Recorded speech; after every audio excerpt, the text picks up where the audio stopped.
লুটপাট হয়ে গেল। আপনি দেখেন একের পর এক হচ্ছে। প্রফেসর শিবলি রুবায়াত নিয়ে কোনো ইনভেস্টিগেশন নাই, বেনজির নিয়ে কাণ্ড আসছে, কোনো ইনভেস্টিগেশন নাই। তারপরে হচ্ছে সাইফুজ্জামান, এই যে সাবেক মন্ত্রী ছিল, তার লুটপাট নিয়ে কোনো ইনভেস্টিগেশন নাই। একের পর এক হচ্ছে। দেখবেন এদের কিনে কারোকে নিয়ে কোনো ইনভেস্টিগেশন হচ্ছে না, এটা রাষ্ট্রের দায়িত্ব।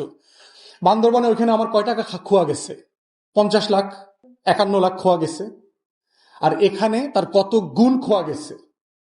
33 লক্ষ মানুষের $11 বিলিয়ন খোয়া গেছে, 4টা পদ্মা সেতুর টাকা খোয়া গেছে। রাষ্ট্রের কোনো দায় নাই।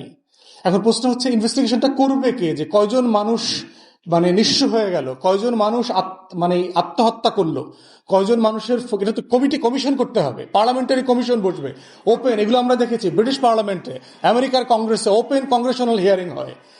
বছরের পর বছর, মাসের পর মাস গিয়ে গিয়ে ওখানে বিনিয়োগকারীরা ওখানে এভিডেন্স দেয় যে আমি কোন দিন কত তারিখে কোন হাউসের মাধ্যমে কত টাকা বিনিয়োগ করে কতদিন পরে কত টাকা লস খাইছি।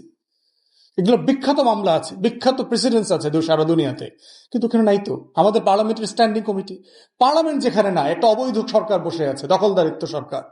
এগুলোর কাজ তো হচ্ছে স্ট্যান্ডিং কমিটিগুলো এখানে করা, আমাদের ফাইন্যান্সিয়াল স্ট্যান্ডিং কমিটি, আমাদের কমার্সের স্ট্যান্ডিং কমিটি, তারা এগুলো করবে।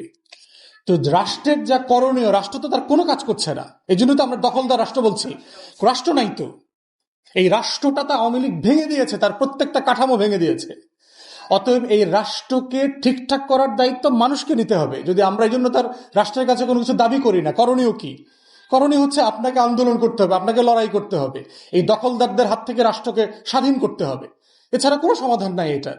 এবং দেখেন এরই মধ্যে বেক্সিমকোকে আবার সিকিউরিটি এক্সচেঞ্জ কমিশন 2,500 কোটি টাকার বন্ড ইস্যু করতে অ্যালাউ করে দিয়েছে। লুটতরাজ কোথায় চলে গেছে দেখেন। আমি টাকা লুট করলাম, আবার আমার কোম্পানিকে আপনি এই লুটের টাকা দিয়ে বন্ড প্রিমিয়াম ছাড়ার অনুমতি দিলেন। বন্ড কি জিনিস? যে আমি একটা কাগজ বিক্রি করব ওনার কাছে, উনি কিনবে 10,000 টাকা দিয়ে, আমি এটার দায় নিব। আমি কিসের ভিত্তিতে দায় নিব? আপনি শিয়ালের কাছে আবার মুরগি বর্গা দিচ্ছেন। রিপোর্টে আসলো, সবাই জানলো যে কিন্তু শিয়াল, ওর থেকে দূরে থাকবা। এটা না বলে আপনি বলছেন সবাইকে এই যে শিয়ালের কাছে মুরগি দাও, মুরগি দাও, হাঁস দাও, গরু দাও শিয়ালের কাছে। রাষ্ট্র নিজের জুয়ারি হয়ে গেছে। প্রত্যেক জায়গাতে হইল জুয়ারিকে রাষ্ট্র আইন দিয়ে নিয়ন্ত্রণ করে, তাকে বিচার করে, তাকে জেলে যেতে হয়। কিন্তু এখানে রাষ্ট্রের এমপি, মন্ত্রী, অ্যাডভাইজাররাই জুয়ারি হয়ে গেছে। সেই জুয়া খেলে, তার কোম্পানি থেকে সে জুয়া খেলে।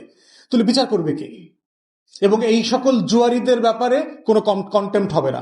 আমরা সমালোচনা করি, হাইকোর্ট দেখবেন সো মোটো রুল দিয়ে বসবে। একটা সো মোটোর কথা শুনছেন? একটা গরিব মানুষের জন্য একটা সো মোটো রুল দিচ্ছে সুপ্রিম কোর্ট, হাইকোর্ট কাউকে ডেকে, যে 33 লক্ষ কোটি টাকা কোথায় গেল, এই মানুষগুলোর বিনিয়োগ কোথায় গেল? ইনভেস্টিগেশনের কথা আপনার কাছে মনে আছে? ডেইলি স্টারের রিপোর্টের পরে হাইকোর্ট বলল না এটা নিয়ে ইনভেস্টিগেশন হবে। হাইকোর্ট আবার পরবর্তীতে নির্বাচনের পরে কি বলল? এটা পড়লে দুদক করবে, এটা আমাদের কাজটা। আপনাদের কাজ শুধু রাজনৈতিক নেতা কর্মীদের হেনস্থা করা, আমাদেরকে ডাইকে ডাইকে হেনস্থা করা, আমরা কি বলছি, কোথায় বক্তব্য দিচ্ছি, কারে কোথায় থ্রেড দিচ্ছি, এগুলো নিয়ে হেনস্থা করা। তো আমাদের দাবি হচ্ছে দেশবাসীর কাছে, আল্লাহর ওয়াস্তে আপনার স্বার্থের জন্য আপনাকে লড়াই করতে হবে। আপনার লড়াই আওয়ামী লীগ করে দেবে না, আপনার কোনো স্বার্থ আওয়ামী লীগ ফেরত দেবে না। এইটা যত তাড়াতাড়ি বুঝবেন, অত আপনার কল্যাণ, দেশের